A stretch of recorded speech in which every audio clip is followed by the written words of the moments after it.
అయోధ్య రామాలయ మందిరం కోసం తలుపులు తయారవుతున్నటువంటి వర్క్షాప్లో ఉన్నాము. ఇంతకీ అయోధ్య రామ మందిర ద్వారాలు ఎలా ఉండబోతున్నాయి ఏంటో చూసే ప్రయత్నం చేద్దాం. ప్రస్తుతం మనం చూస్తున్నటువంటి ఈ ద్వారాలన్నీ కూడా అయోధ్య మందిర ద్వారాలే. మొత్తం ఏదైతే 3 ఫ్లోర్లలో ప్రత్యేకంగా 18 ద్వారాలు ఉండబోతున్నాయి. గర్భాలయ ద్వారాలు, మరోపక్క ముఖద్వారం, ప్రధాన ద్వారం, ఈ విధంగా ఎన్నో ద్వారాలు ఉంటాయి. సో ఈ ద్వారాల పైన మనం చూస్తున్నాము అంటే దాదాపు 5 అంగుళాలు అంటే మందం అనేది 5 అంగుళాలు ఉంటుంది. అంతేకాదు ఎత్తు 9 ఫీట్ల వరకు ఉంటుంది. ఇక ప్రధాన ద్వారం అయితే 12 ఫీట్ల ఎత్తు ఉంటుంది.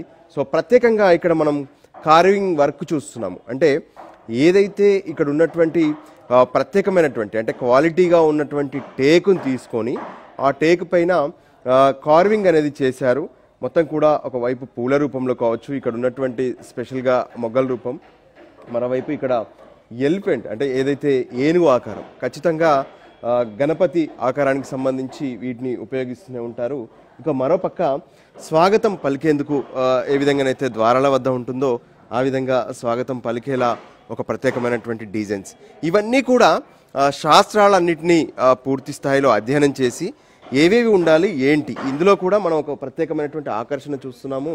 ఏ విధంగానైతే ఒక ప్రత్యేకంగా పిల్లర్ రూపంలో ఉన్నటువంటి ఆకారం, ఈ విధంగా ఎక్కడ చూసినా సరే ఒక ప్రత్యేకతను సంతరించుకునేలా ఇక్కడ తలుపులు తయారవుతున్నాయి. ఇక మరో ఒక పెద్ద ద్వారాన్ని కూడా మనం చూస్తున్నాము. సో ఈ విధంగా ఎక్కడ చూసినా సరే ఒక ప్రత్యేకంగా ఏర్పాట్లు జరుగుతున్నాయి. ఒక ఏదైతే మన దగ్గర ఉండేటటువంటి ఇండియన్లో ఉండేటటువంటి స్పెషల్ టేక్, దాన్ని ఏ విధంగానైతే పూర్తిగా మంచి క్వాలిటీని తీసుకున్నారు. దాదాపు 1000 సంవత్సరాలైనా సరే ఇవి పాడవకుండా ఉండేలా కొన్ని ప్రత్యేకమైనటువంటి జాగ్రత్తలు తీసుకొని తయారు చేస్తున్నారు. సో డోర్ తయారు చేయడం అనేది ఒక ఎత్తు అయితే, ఇందులో కార్వింగ్ వర్క్ అనేది చాలా కీలకం. మనం ప్రత్యేకంగా ఈ ఏరియాని చూడొచ్చు. సో ఇక్కడే స్వాగతం పలుకుతున్నటువంటి విగ్రహంతో పాటు పక్కనే ఏదైతే ఈ పిల్లర్ ఒకటి చాలు అంటే ఏ విధంగా ఇక్కడ డిజైనింగ్స్ ఉన్నాయి అనేది అడుగడుగున ఒక ప్రత్యేకమైనటువంటి మనకు వేరువేరుగా ఉన్నటువంటి కార్వింగ్ కనిపిస్తూనే ఉంది.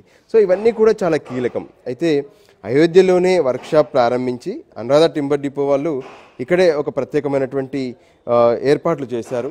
అందుకోసం ఈ ఒక యుద్ధ ప్రాతిపదికన అని చెప్పుకోవచ్చు. ఎందుకంటే త్వరగా పూర్తి చేయాలి, త్వరగా ఈ అదైతే జనవరి 22 కంటే ముందు అంటే ఇప్పుడు మనం చూసినటువంటి ఈ ద్వారాలన్నీ కూడా ఇలాగే కనిపించవు. ఎందుకంటే ద్వారాలకు బంగారు రేకును తొడగబోతున్నారు. సో దానికి సంబంధించి కూడా జరుగుతుంది. శాశ్వతంగా ఉండేలా ప్రత్యేక జాగ్రత్తల మధ్య ఆలయ ద్వారాలు మొత్తం కూడా తయారు చేస్తున్నారు. వాటి కోసం నిరంతరం ఏదైతే ఇక్కడ ఉన్నటువంటి ప్రత్యేక కళాకారులు అంటే కార్వింగ్ కళాకారులు ఎవరైతే ఉంటారో వాళ్ళు ప్రత్యేకంగా తయారు చేస్తున్నటువంటి పరిస్థితి కనిపిస్తుంది. కర్ణాటక నుంచి వచ్చినటువంటి వాళ్ళు, మరోవైపు తమిళనాడు నుంచి వచ్చినటువంటి కళాకారులు, వీళ్ళందరూ కూడా ప్రత్యేకంగా ఈ ద్వారాలను తయారు చేస్తున్నారు. కెమెరా పర్సన్ సంజీవ్తో కలిసి రాజు, ఎన్టీవీ.